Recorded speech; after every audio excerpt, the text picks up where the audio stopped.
Hello বন্ধুরা, welcome to my channel স্বপ্নের শিশুয়ালয়।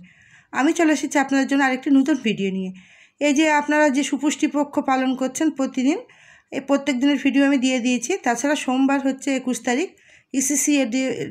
ECC day পালন, সেটাও আপনাদের দিয়ে দিয়েছি। তাহলে 22 তারিখে কীভাবে 22 তারিখে কীভাবে সুপুষ্টি পক্ষ পালন করবেন দেখে নিন এই ভিডিওতে, এবং কিভাবে খাতায় লিখবেন।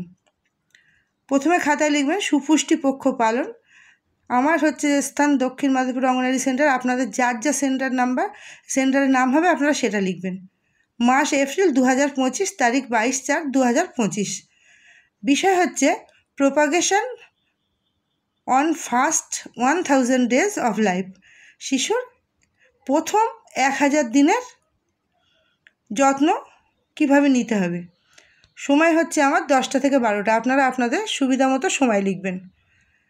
তারপর লিখবেন অদ্য ইংরাজি 22/4/2025 তারিখে আমার দক্ষিণ মাধবপুর অঙ্গনারী সেন্টার বলে লিখেছে। আপনারা নিজেদের কেন্দ্রের নাম লিখবেন। তারপর মা শিশুদের নিয়েও বিভিন্ন ব্যক্তিবর্গের উপস্থিতিতে সুপুষ্টি পক্ষ পালিত হলো।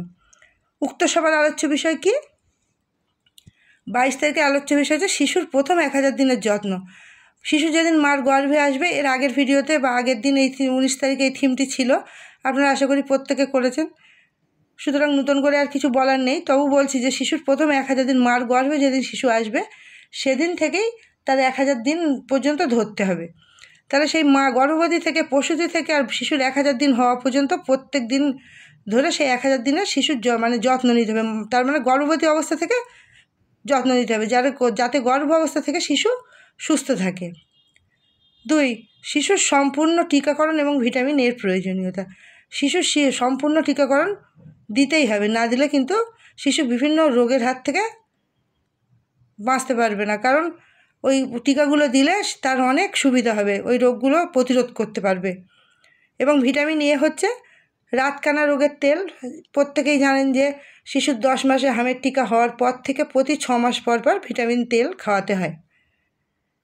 এটা মায়েদের বোঝাবেন, তারা যেন নিজেদের আশা দিদি, অঙ্গনারী দিদি ছাড়াও তারা যেন নিজেদের মতো করে যেন বাচ্চাদের প্রতি যত্ন নেন এবং এই টিকাগুলো দিয়ে নেন। প্রতি মাসে আমাদের VHSND হয়, সেখানে যেন মায়েরাও শিশুদেরকে নিয়ে যান এবং এই টিকাগুলো যেন দেন, সেটা ওদেরকে বুঝিয়ে দিতে হবে। 3.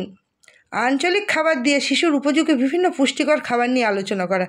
আঞ্চলিক মানে আমাদের এখানে যা পাওয়া যায়, বিদেশি কোনো খাবার নয়, আমাদের দেশে যা খাবার পাওয়া যায় তার উপর দিয়ে কম খরচে কীভাবে পুষ্টিকর খাবার বানানো যায় সেগুলো মায়েদেরকে শিখিয়ে দেবেন।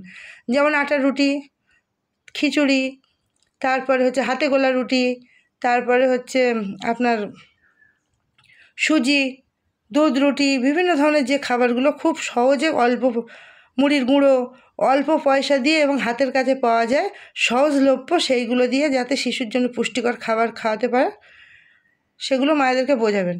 4. ডায়রিয়া নিয়ন্ত্রণে সঠিক হাত ধোয়া ও পরিষ্কার পরিচ্ছন্নতা মেনে চলার অভ্যাস গড়ে তোলা। আমরা এই ডায়রিয়া নিয়ে সচেতনতা নিয়ে অনেক মিটিং করেছি, হোম ভিজিট করেছি। এবারে আমাদের দায়িত্ব হচ্ছে কি, মায়েরা সেগুলো শুধু শুনলে হবে না, বাড়িতে সেগুলো করছে কি না সেদিকে খেয়াল রাখতে হবে। মায়েদের সঙ্গে আলোচনা করে, মিটিং করে, হোম ভিজিটের মাধ্যমে আপনার দেখতে হবে মায়েরা সেই সঠিক পদ্ধতি অবলম্বন করছেন কি না, সে অভ্যাস গড়ে তুলেছে কি না। হয়তো দেখা গেল আমরা বললাম, তারা কিন্তু কিছুই করলো না, তাহলে কিন্তু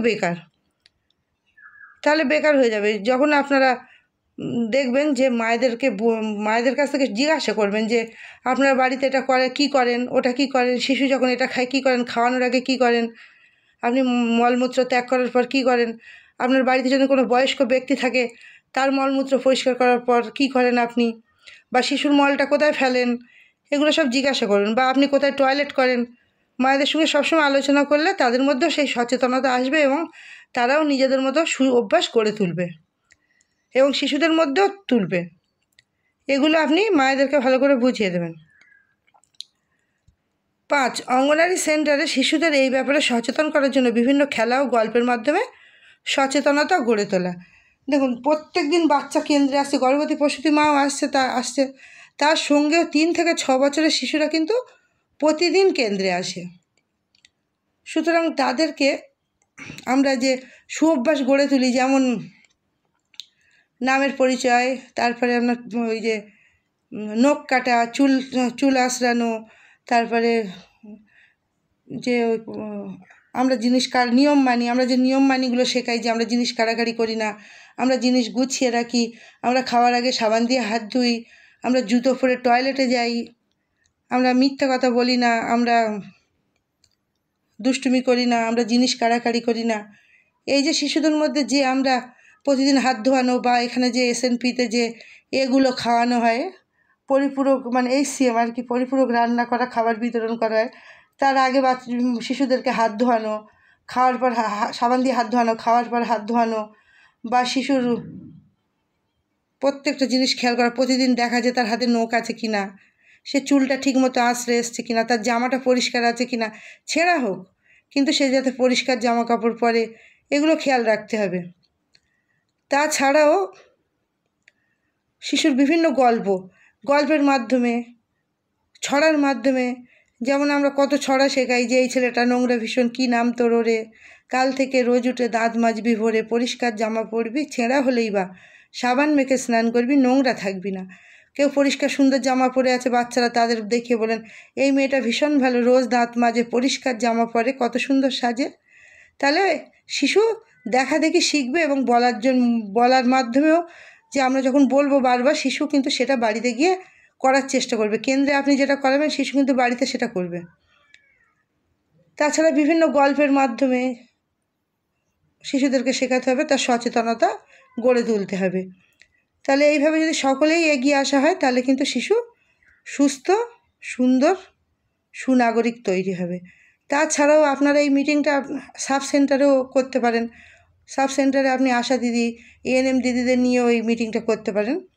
তাছাড়া আপনি অঙ্গনওয়াড়ি সেন্টার এরিয়ায় গিয়ে, মনে করুন আপনি কেন্দ্র ছাড়া আপনার অনেক মা আসছে না, আপনি যে এলাকাটার মা আসছে না, যে এলাকায় যে এরিয়ায়, সেখানে গিয়ে আপনি কারোর বাড়িতে বা কোনো মন্দিরের পাশে বা কোনো গাছতলায় আপনি বসার জায়গা, অনেক সময় বেদি করা থাকে, সেখানে আপনি সব মায়েদের ডেকে সেখানে গিয়ে আপনি এই মিটিংটা তাদের নিয়ে করতে পারেন। এবং আমাদের দায়িত্ব হচ্ছে প্রত্যেক মানুষের মধ্যে এই সচেতনতা পৌঁছে দেওয়া।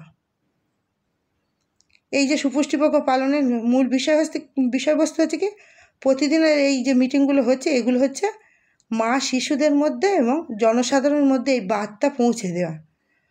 অঙ্গনওয়াড়ি কর্মী, হেল্পার দিদি দুজন মিলেই এইগুলো আপনারা ভিজিটে গিয়ে আপনারা এই মিটিংগুলো করতে পারেন, মায়েদের মধ্যে পৌঁছে দিতে পারেন এই সচেতনতাগুলো। তারপরে আপনারা এইভাবে মিটিংটা করবেন এবং এইভাবে লিখবেন এবং এইভাবে বুঝিয়ে তারপর মিটিংটা শেষ করবেন। করার পরে আপনি মা বা কিশোরী মেয়ে বা উপস্থিত যত যে কিশোরী মেয়েদের ক্ষেত্রে আপনার এই মিটিংয়ে আপনি তাদের যে পিরিয়ডস হয় তারা কীভাবে সেইগুলো সংরক্ষণ করে, কিভাবে ফেলে, কিভাবে সেগুলো মাটির তলায় পুঁতে দেয় বা পুড়িয়ে দেয়, বা তারা ওইগুলো ব্যবহার করার পর তারা সাবান দিয়ে হাত ধোয় কি না, এগুলো আপনি তাদেরকেও বোঝাবেন। তারপরে আপনি মিটিংটা শেষ করবেন, করে সমস্ত উপস্থিত ব্যক্তিবর্গের দিয়ে স্বাক্ষর করাবেন। তাহলে আজকে ভিডিওটি ছিল এই পর্যন্ত। যদি আপনাদের ভালো লাগে লাইক, কমেন্ট এবং শেয়ার করুন এবং আমার চ্যানেলটিকে সাবস্ক্রাইব করে আমার পাশে থাকুন, সাথে থাকুন। ধন্যবাদ।